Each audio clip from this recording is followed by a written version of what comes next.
What's up, YouTube? Just wanted to make an update video. I know I said I was gonna make it at the end of last week, but I ended up pushing it to this week. Yeah, so I've been driving it now for 2 weeks with the SIM card in it. It's been working great. I have no complaints. This has solved the 4G connectivity issue for me.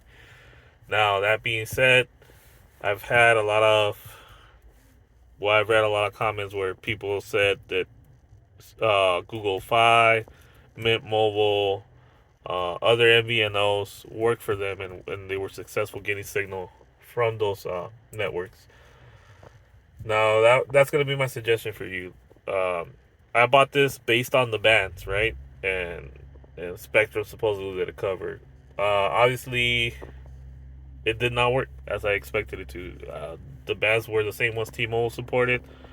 Um, so were they the ones that AT&T supported? Some of the bands were Verizon, but I just wanted to say like none of those worked for me, which were the main carriers. So that leads me to believe more, and well, that leads me, in my opinion, to think that it was more of a, how would I say, more of a IMEI getting blocked on the network side and not letting it connect to the network. Uh, Obviously, I had other troubleshooting. I thought it was a SIM tray. That wasn't it. I mean, this solved the issue, so it had to be the SIM card, or the more the carrier. It had to be the carrier. So my guess is one, these networks bypass the IMEI check of the carriers, the main network providers, or two, they're working on different spectrum than the main networks. So all that spectrum probably varies from city to city, area to area. So that's why a lot of people have gotten into work on T-Mobile. A lot of people have gotten into work on AT&T. And a lot of other people got it to work on Mint Mobile. I still have the Mint Mobile SIM here, and I wasn't able to get it to work with them, T-Mobile, AT&T, or Verizon. So that being said, um, I would just say suggest if you got one of these and you're having, just try every network. I mean, don't do it every month. Give it a break. Um, Returning these units, I'm gonna tell you straight up right now, it's a pain in the ass. You're probably never. So this is a one you spend this money, just spend it and know that you're gonna live with the results. Because to return it, I've had people that have lucked out and got in warranty without any issues. And for me, they were wanting me to send it back and label it um, as $100 item, under $100 item, which is for purposes of, excuse me, I don't know what that freaking entity that checks goods coming in and out, but it was for that purpose to avoid taxation and stuff like that. And on top of that, the shipping over there for me was about $90. So I was paying an additional $90, risking that shipment getting canceled and sent back to me because obviously it didn't clear. It wouldn't clear that check by, I forget that freaking agency name, customs or whatever.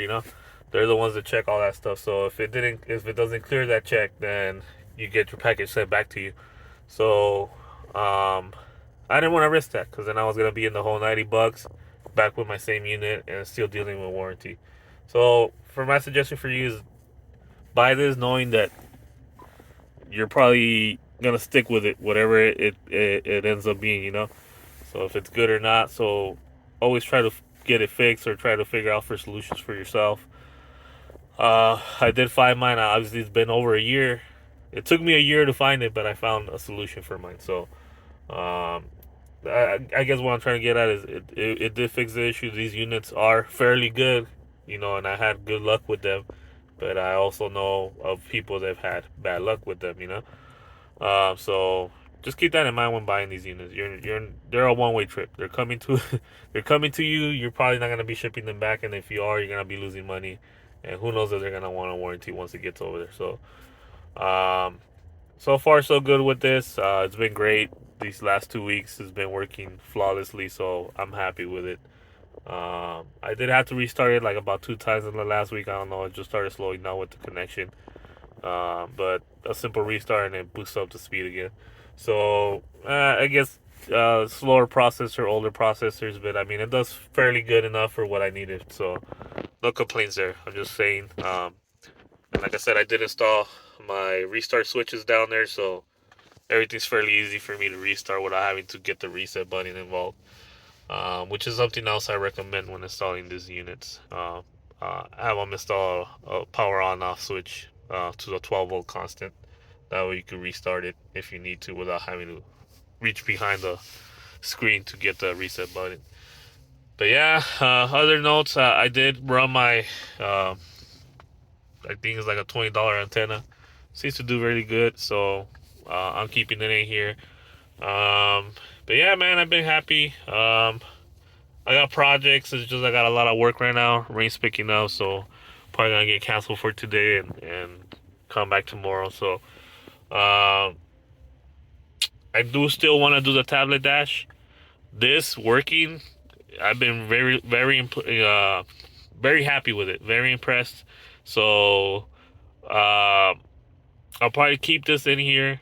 I have to run a secondary battery for my sound system, which is the thing that I need to do next. And the way I'm planning to do that is battery, then get power source right here somewhere under the seat so I can install my DSP and get optical out from here, and then install an amplifier and the front door speakers. I want to start with the front door speakers because it's going to be three-way active. Yeah, I'm up to three-way active on the front doors. And then, I want to get that going with the DSP. And then I'm going to move to the back doors, the back passenger doors, which is going to be component set. And then lastly, I'm going to move into the subwoofer area. So, yeah, it's slow going, but that's my plan. Since this is working now, it's kind of bought me time from having to finish the tablet. Because obviously, if this wasn't working, I would feel more pressure to do the tablet first, finish that, and then come back and do this the sound system after. But the way I'm gonna go is sound system. Try it out with this. That way I could also run some tests for you guys and post them up as far as RCA output and see what other things you guys need to do to kind of get this to work. Because these radios do tend to distort at low volume, so we'll see how that goes. But yeah, I wanna kind of run this through its paces before I take it out, and then put the tablet in here, which hopefully by the way that I'm targeting everything, maybe February or March, the tablet will be in here with the sound system. So I'll keep you guys updated. Thanks for watching. Hopefully this video helps some of you. All right.